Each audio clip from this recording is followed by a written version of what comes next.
살아가면서도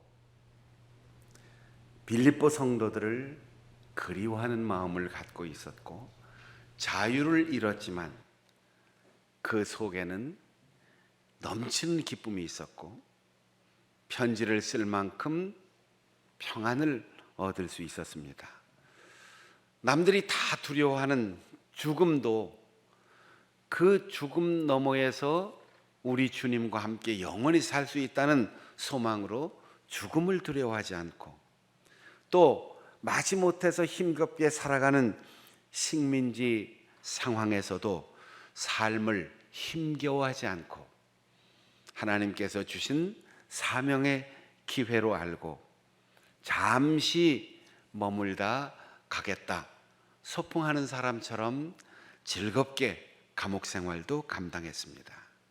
그래서 빌립보 교회 성도들을 추억하면서 너희 안에 이 마음을 품으라, 곧 그리스도 예수의 마음이니 그분처럼 비우고 낮아지고 죽기까지 복종하는 그 마음이 우리 속에 품어지면 그 품은 알이 병아리가 되는 것처럼 하나님의 소원을 이루어드리고 은혜로 얻은 구원을 끝까지 지켜서 완성되는 하나님의 기쁨으로 살아가라, 그렇게 권면하고 있습니다.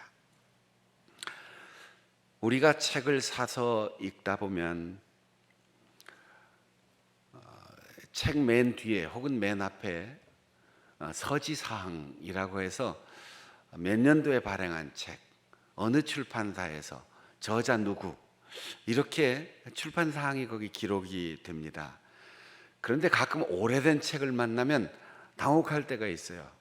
1900 몇 년 이렇게 나오질 않고 일본 제국주의 시대에 출판된 책들은 다이쇼, 대정 몇 년, 또 쇼와, 소화 몇 년, 이렇게 표기가 되어 있어서 이게 서기 몇 년인가 계산을 하려면 복잡해요.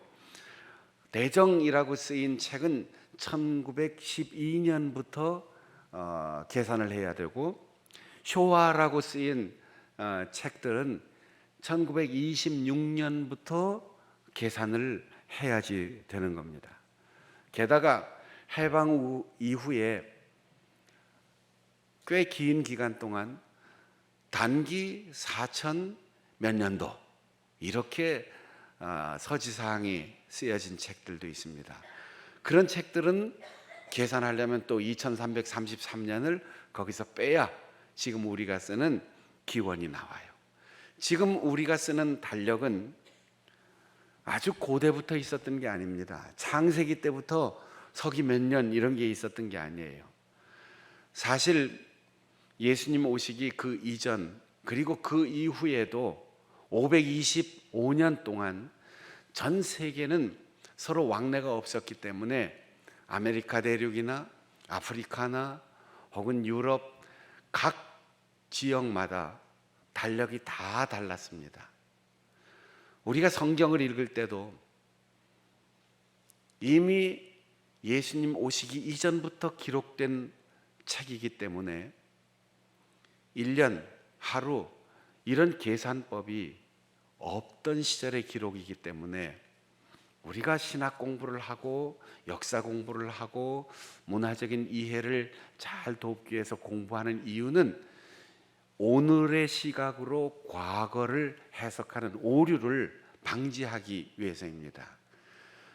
아주 오래전에 지금 우리가 쓰고 있는 AD 525년에 만들어진 그레고리오 달력이라고 하는 로마의 달력 이전에는 한 해 1년, 이게 지금의 한 달일 때도 있었어요. 하루를 24시간으로 계산하고 1년을 365일로 계산하고 윤달, 윤년이 있는 것도 AD 525년 이후에 만들어진 거예요. 임금이 새로 등극하거나 황제가 새로 취임할 때 새로운 달력을 기다리기가 힘들면 한 달씩 땡겨서 12월을 1월로 만들어서 한 해가 11개월이 된 적도 있습니다. 그러니까 이런 오해를 벗어나려면 과거의 역사와 여러 가지 문화적 우리가 가진 달력, 양력, 음력 이런 것들을 잘 공부해야만 오해가 없어지는 거죠. 무엇보다도 AD 525년에 그레고리오라고 하는 유럽에서부터 통용되고 후에는 지금 전 세계가 공통으로 사용하는 이 달력은 유럽의 기독교 문화가 확산되었을 때 교황의 명령을 따라서 음력으로 왔다 갔다 하는 부활절 날짜를 정하기 위해서, 지금도 부활절 날짜가 음력으로 계산하기 때문에 3월에서 4월 왔다 갔다 우리 추석처럼 그렇게 날짜를 잡는데, 이걸 계산하기 위해서 달력을 만드는 거예요. 그때부터 500년을 거슬러 올라가서 예수님의 탄생을 기점으로 그 이후 AD, 예수님 탄생 이전을 BC 이렇게 나누어서 기점을 삼는다. 그래서 종교적인 색채를 빼고 우리나라에서 번역할 때 이 BC, Before Christ, 예수님 이전이라고 하는 말을 기원전이라고 번역을 했고, AD, 안노 도미니, 라틴어로 주님의 해, 주님과 함께 살아가는 해, 이렇게 되어 있는 말을 기원후라고 번역하게 되었어요. 여기 기원이란 말은 그때 시작이다 이게 아니고 기점이라는 거예요. 과거와 그 다음을 예수님의 탄생을 기점으로 전으로 계산하고 후로 계산한다, 이런 뜻인데, 사람들은 거기에서 비유로 이런 말까지 해요. 내 인생의 BC와 AD는 당신과의 만남이었어. 그 사건이었어. 때로는 대중가요를 전문으로 연구하는 분들은 서양 대중음악의 비틀즈 이전과 비틀즈 이후를 BC와 AD로 나눈다. 한국 대중가요는 조용필을 기점으로 조용필 이전과 조용필 이후로 BC와 AD를 나눈다, 이렇게 표현하기도 합니다. 여러분, BC와 AD의 기점이 이 세상은 예수님으로, 그러나 AD 525년에 그레고리오 달력을 만들기 이전 예수 그리스도를 만난 바울은 이미 자신의 인생에 있어서 나는 다메섹으로 달려가던 그 길에서 예수님을 만난 이전과 이후가 완전히 다른 사람이 되었다. 내 인생에 BC가 있고 내 인생에 AD가 있다. 나는 예수 그리스도를 만나기 이전과 예수 그리스도를 만나기 이후 이 기점에서 내 인생이 달라졌다, 이렇게 고백하고 있습니다. 사랑하는 성도 여러분, 여러분은 예수 그리스도를 만나셨습니까? 여러분은 예수 그리스도를 경험하셨습니까? 여러분이 세례를 받고, 여러분이 직분을 받고, 여러분이 중요한 사명을 받았을 때 그 이전과 이후 뭔가 달라진 기점이 있습니까? 내 인생에 BC와 AD가 있습니까? 바울 사도의 기준점은 예수 밖에서 다메섹 이전, 예수 안에서 다메섹 이후, 이렇게 고백하고 있습니다. 그래서 에베소 교회에 보낸 편지 2장 12절에서 그때에 이방 교회인 너희들 그리스도 밖에 있었고 이스라엘 나라 밖의 사람이었다. 약속의 언약들에 대해서는 외국인이요, 이 세상에서 소망도 하나님도 없이 살아온 사람들이었다, 이렇게 말하면서, 그러나 너희들이 예수 그리스도를 만난 이후 2장 19절에서는 그러므로 이제 너희는 외국인이 아니고 나그네도 아니다, 성도들과 함께 같은 하나님 나라의 시민이며 하나님의 가족이다 라고 표현하고 있습니다. 바울 사도에게 이 기점이 있었기 때문입니다. 바울 사도에게 예수 그리스도를 만난 BC와 AD가 분명했기 때문입니다. 그러면서 자신의 BC, 다메섹 이전의 삶을 이렇게 표현합니다. 오늘 우리가 읽은 빌립보 3장 4절에 보면 하기야 내 BC, 다메섹 이전에 나는 세속적인 면에서 자랑하며 내세울 것이 누구보다도 많은 사람이었다. 난지 8일 만에 할례를 받았다. 이스라엘의 베냐민 지파 출신이다. 히브리인 중에 히브리인 정통성을 의심받지 않는 순수 혈통의 사람이다. 율법으로는 바리새파에 속한 완벽한 지식인이다. 내 열심으로 말할 것 같으면 예수 믿기 전에 예수 믿는 사람들을 잡아다 감옥에 가두고 죽이고 박해하는 일에 누구보다 열심을 낸 사람이었다. 그리고 율법을 가져다가 나를 재단한다 할지라도 나는 그 율법에 조금도 틈을 주지 않는 흠없이 완벽한 인생을 살았다. 바울 사도의 BC는 그렇게 세상 사람들이 부러워하고 세상 사람들이 감탄할 만큼 가장 좋은 조건을 가지고 태어났고 그 조건에 부끄럽지 않은 최선의 삶을 살아서 자랑스러운 인생이었습니다. 여기까지 이야기한다면 우리의 BC는 어떻습니까? 내가 세상에 나가면 무슨 학교를 나왔고 무슨 직업을 가졌고 무슨 직책을 가졌고 얼마나 많은 사람들이 나를 따라오고 내가 얼마나 사회에서 존경받는 사람인데 이렇게 말할 수 있는 거죠. 그러나 바울 사도는 내 BC는 그렇지만 내 AD는 그것이 무엇이든지 그것이 누구이든지 그것이 무슨 일이든지 그리스도를 만난 이후에 그리스도를 명쾌하게 보고 그리스도를 투명하게 경험하고 그리스도를 순수하게 모시는데 다 장애물이 되기 때문에 그거를 잃어버렸다.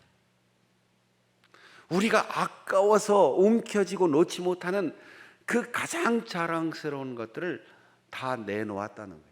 장애물로 여겼다는 거예요. 더 나아가서 그는 쓰레기처럼 여기고 버렸다고 했습니다. 잃어버린다는 말은 손실 처리했다는 뜻이에요. 내 인생의 흑자라고 생각하던 것들을 다 적자라고, 예수 그리스도를 만나고 나니까 그것 때문에 오히려 순수하게 신앙생활하고 사역으로 열심을 내고 하나님 앞에 헌신하는 일에 방해가 되니까 학벌도 직업도 학위도 지식도 그리고 자기가 자랑할 만한 모든 업적도 폐품처럼 쓰레기처럼 배설물처럼 여기고 버렸다는 겁니다. 8절에 보면 내가 그리스도를 알고 보니까 그분이 얼마나 존귀한지, 내가 이 세상에서 가장 자랑스러웠던 것들이 주님 앞에 서니까 쓰레기 같더라. 난 찌꺼기를 붙들고 살았어. 나는 폐품을 붙들고 살았어. 이렇게 고백합니다. 사도행전 11장에 보면 최초의 이방교회 그리고 이 땅의 두 번째 교회의 출현을 알리는 기록이 있어요. 예루살렘의 모진 박해를 피하여 흩어지고 북으로 올라갔던 무명의 성도들이 끊임없이 복음을 전하여 안디옥에 많은 사람들이 모이게 되었어요. 그런데 지도자가 없습니다. 그러니까 예루살렘의 사도들에게 연락을 합니다. 여기 많은 사람들이 비록 이방인이지만 구세주 예수 그리스도의 십자가 복음을 우리가 전했더니 그들이 듣고 유대인들도 헬라인들도 혼혈도 다 모여서 많은 사람이 교회를 이루게 됐는데 가르쳐주는 사람이 없습니다. 우리를 이끌어주는 사람이 없습니다. 지도자를 보내주세요. 목회자를 파송해 달라는 거예요. 12명의 사도들은 최초의 교회의 적임자를 자기들이 정하지 않았어요. 자기들이 가지 않았어요. 사도가 아니지만 바나바를 선택하여 보냈습니다. 바나바는 상담하고 치유하고 관계를 회복시키는 너그럽고 부드러운 사람이었습니다. 이방의 처음 교회에서 너와 내가 다르다고 정죄하거나 유대인의 신분을 고집하거나 율법의 문자를 그대로 지켜야 된다고 입버릇처럼 세뇌받았던 유대인들이 가면 그 교회는 깨집니다. 그러니까 사도들이 다 양보하고 이방 출신이면서 헌신적으로 관계를 증진시켜 주었던 바나바를 파송합니다. 바나바가 가서 초대 목회자로 사역하니까 모이는 사람들이 더 많아졌어요. 그런데 이 세상에 누구도 완벽한 사람이 없어요. 누구든 허물 없는 사람이 없습니다. 바나바의 장점이 세월이 지나니까 단점이 되었어요. 우유부단하다, 논리적이지 못하다, 지식이 부족하다. 바나바는 솔직하게 인정했습니다. 그리고 다소에 가서 조용히 머물러 있는 사울을 찾았습니다. 후일 바울로 이름이 바뀐 그에게 내 한계는 여기까지입니다. 그러나 당신처럼 하나님의 말씀을 잘 알고 예수님을 만난 은혜의 경험이 분명한 사람이 나와 동사해 줬으면 좋겠다. 그래서 두 사람이 같이 안디옥 교회에 목회를 합니다. 바나바가 어루만져 주고 바울이 가르쳐 주고 그 가르침의 결과 안디옥에서부터 모든 그리스도인들, 모든 교인들이 그리스도인이라고 하는 이름으로 부름을 받게 되었습니다. 호칭은 정체성입니다. 그리고 그 호칭은 그 사람의 신분입니다. 지금까지 예수 도당들, 나사렛 출신들, 갈릴리 촌사람들, 이단자들, 이렇게 다양하게 부름을 받던 그들이 서로 신분과 혈통과 문화의 차이를 넘어서서 하나 되고 서로 좋은 관계를 가지고 말씀으로 양육받으니까 저 사람들이 그리스도라고 하는 예수를 닮은 사람들이구나. 저 사람들이 그리스도를 따르는 사람이구나. 저 사람들이 그리스도를 흉내내는 사람들이구나. 그래서 그리스도인, 크리스찬이라고 하는 이름으로 부름을 받았습니다. 바울 사도가 선교사로 헌신하고 개척자로 헌신하고 평생을 선교 사역을 하다가 감옥에 갇혀서 죽을 날을 기다리고 있으면서도 나는 그리스도를 만나고 그리스도를 발견하고 그리스도의 사람으로 살았다. 당신들도 그리스도를 알고 그리스도 안에서 살아야 한다. 오직 그리스도 예수 안에서 그리스도 예수를 아는 지식, 이렇게 표현합니다. 여러분, 우리가 경제적으로 필요하면 직업도 2개, 3개씩 가질 수 있어요. 그렇게 2, 3 직장을 띄어도 경제적으로 윤택하지 못할 때가 있어요. 그러나 또 잘 돼서 사업하는 사람은 1호점, 2호점, 3호점 해서 기업도 여러 개의 기업을 거느릴 수 있어요. 그러나 사랑은 수많은 대상 가운데 한 사람만을 선택하는 게 사랑입니다. 바울 사도는 많은 책을 읽었습니다. 많은 사람을 만났습니다. 많은 문화를 포용합니다. 그러나 오직 그리스도 예수가 가장 존귀하신 분입니다. 이렇게 고백합니다. 예수님께서 천국이 무엇이냐 설명할 때 밭에 감추인 보화를 발견한 농부와 같아서 그 보화를 발견하고 나서는 전 재산을 다 팔아서 그 밭을 산다. 보석 상인과 같아서 평생을 보석을 거래하지만 평생에 탓이 없는 좋은 진주를 만나서 자기가 간직했던 보석을 다 팔아서 그 귀한 진주를 산다. 이게 천국이다. 바울 사도는 예수 그리스도를 만났을 때 오직 예수, 그 외에 다 쓰레기처럼, 배품처럼, 찌꺼기처럼 여겨지는 놀라운 시각의 변화를 경험했습니다. 지난 주간에 외국에서 들어온 뉴스를 보니까 이런 얘기가 있습니다. 아칸소라고 하는 미국의 주립공원이 있는데 거기가 화산지대라고 해요. 그래서 여러 가지 그 오랜 세월에 퇴적된 곳에서 보물이 가끔 나오기 때문에 사람들이 거기 발굴하러 많이 간답니다. 입장료가 10불, 우리 돈으로 10,000원 약간 넘는 돈인데 10불 입장료를 내고 하루 종일 돌아다니면서 거기서 주워오는 거예요. 근데 한 30대 은행원이 초등학교 2학년 때부터 30이 넘도록 계속 입장료 내고 가서 늘 쓰레기 같은 것만 주워왔대요. 그런데 그날도 10불 입장료를 내고, 아유, 어릴 때부터 여기 와서 입장료만 내고 얼마나 아깝겠어요. 오늘도 우리 돈으로 한 10,000원 정도 돈을 내고 들어갔는데, 아유, 또 흙더미만 뒤지다가 쓰레기만 줍고 가겠지, 이렇게 갔을 텐데 자기는 그냥 가기 아까우니까 그냥 유리 조각 같은 게 있어서 그거를 담아가지고 나와서 감별소에다 맡기고 왔습니다. 그런데 감별소에서 통보가 왔어요. 9캐럿짜리 다이아몬드, 아마 우리 돈으로 따지면 지금 20억에서 25억 정도 하는 엄청난 자연 다이아몬드를 아직 가공하지 않았으니까 별것 아닌 줄 알았겠죠. 발견한 거예요. 돈이 많은 분들이라서 놀라지도 않니. 10,000원 주고 20억을 벌었다니까요.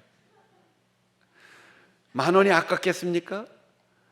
그거 주울 줄 알았으면 입장료 10만원, 100만원, 1000만원, 1억을 내고도 들어가죠.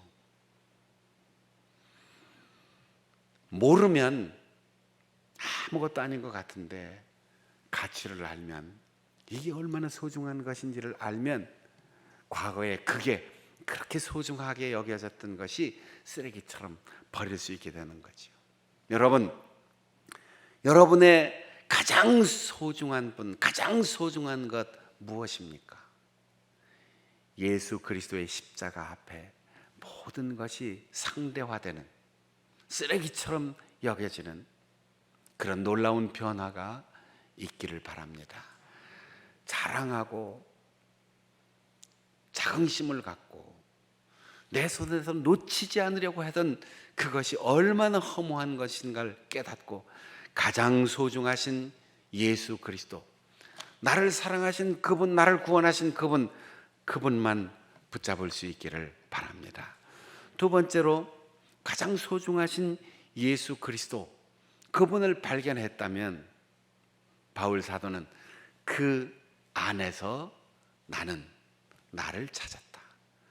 그 안에서 가장 소중한 나의 보물을 찾았다. 그리스도 안에서, 이렇게 표현합니다.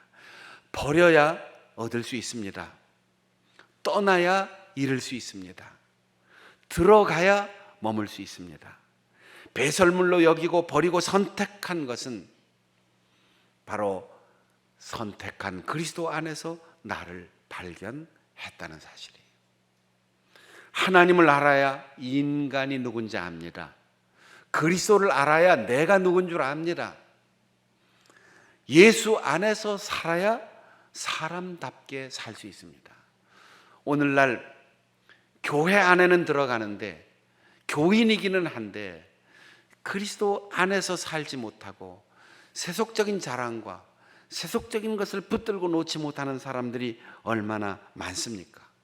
고린도후서 5장 17절입니다. 그런즉 누구든지 그리스도 안에 있으면 새로운 피조물이라. 이전 것은 지나갔으니 보라, 새 것이 되었도다. 아담 안에 있으면 아무리 방향이 바뀌어졌어도, 아무리 믿음의 대상을 바꿨어도 여전히 아담 안에서 우리는 죄인입니다. 자범죄가 없어도, 완벽하게 선한 인생을 살았어도 아담의 원죄를 물려받을 수밖에 없습니다. 그러나 예수 그리스도 안에 있으면 우리가 여전히 연약함과 죄성을 물려받아 살고 있지만 그리스도께서 십자가에서 흘리신 보혈로 우리를 정결하게 씻어주시고 우리를 하나님의 자녀 삼아주시는 그 거듭남의 은혜를 받는 겁니다. 우리가 고종 황제하고 같이 사인하지 않았어도 대표자가 사인하니까 식민지 백성이 됐어요. 우리가 일본 왕에게 항복 문서를 받지 않았는데도 일본의 대표자가 항복할 때 우리는 자유를 얻었습니다. 아담 안에 살고 있습니까? 예수 그리스도 안에 살고 있습니까? 그리스도 안에서 모든 것을 얻는 우리 성도들이 되시기를 바랍니다. 세 번째로, 그리스도 안에 산다는 것은 그리스도께 붙잡혔다라는 자기 존재의 가치와 사명을 깨닫는 것이었습니다. 유대인을 탈출하고 그리스도를 선택한 것에서 더 넘어서 12절에 내가 이미 얻었다 함도 아니요 온전히 이루었다 함도 아니라 오직 내가 그리스도 예수께 잡힌 바 된 그것을 잡으려고 달려가노라. 조금 말이 어렵게 되어 있는데 단순하게 정리하면 이거예요. 예수 그리스도 안에 들어가니까 그리스도께서 나를 붙잡으셨다. 나는 이제 잡혔다. 결혼하면 양쪽 부모들이 그러죠. 첫날부터 꽉 잡아야 돼. 손잡으란 얘기가 아니죠. 주도권을 회복하라는 거예요. 그리고 잡혀서 살아라 그러면 주도권을 놓으라는 거예요. 여러분, 우리는 내가 그리스도를 잡은 게 아니고 그리스도께서 나를 소유하시고 나를 붙잡으셨습니다. 나는 그리스도께서 하시고자 하는 일에 도구로 쓰임 받는 거예요. 주님께서 나를 소유하시고 주님께서 나를 지배하시고 주님께서 나를 쓰십니다. 그 결과 위에서 부르신 부름의 상이 준비되어 있기 때문에 나는 그것만 바라보고 놓치지 않고 꼭 붙들고 달려간다고 했습니다. 지난주 설교 때 너희 구원을 이루라 라는 말씀을 해석했습니다. 하나님이 주신 구원이 부족하거나 예수 그리스도께서 십자가에서 이루신 구원이 미완성이라는 것이 아니고 온전하게 새 생명을 주셨지만 어린아이가 태어나면 성장해야 되는 것처럼, 자전거 타는 걸 배웠지만 페달을 밟아야 하는 것처럼 우리가 오늘 죽지 않고 오늘 살아있다면 끊임없이 내 구원을 지키고 내가 주저앉지 않도록, 퇴보하지 않도록, 떠내려가지 않도록 헤엄을 치고 앞을 향하여 달려가야만 우리의 구원이 완성된다는 거죠. 바울 사도가 쓰레기처럼 다 버릴 수 있고 놓을 수 있었던 것, 그리스도가 가장 소중한 분이기 때문이었습니다. 그가 감옥에서도 기뻐할 수 있었던 것은 나와 함께 계신 그분 안에 있음을 확신했기 때문입니다. 바울 사도가 육신의 욕망을 충족시키고 세상의 행복을 추구하지 않고 순교자의 길을 걸어갈 수 있었던 것은 그분이 나를 붙잡았다는 확신 때문에 그분의 뜻대로 헌신하며 살았기 때문입니다. 사랑하는 성도 여러분, 나는 그리스도인입니다라고 고백할 수 있는 BC와 AD 분기점이 있는지요? 그것이 있다면 반드시 그리스도이신 예수께서 가장 소중한 분입니다 고백하고 예수 그리스도 안에서 나를 발견하고 그분에게 붙잡힌 바 되어 부름의 상을 향하여 밑을 보지 말고 좌우 보지 말고 위를 바라보며 달려가는 우리 모든 성도들이 되시기를 바랍니다. 기도하겠습니다.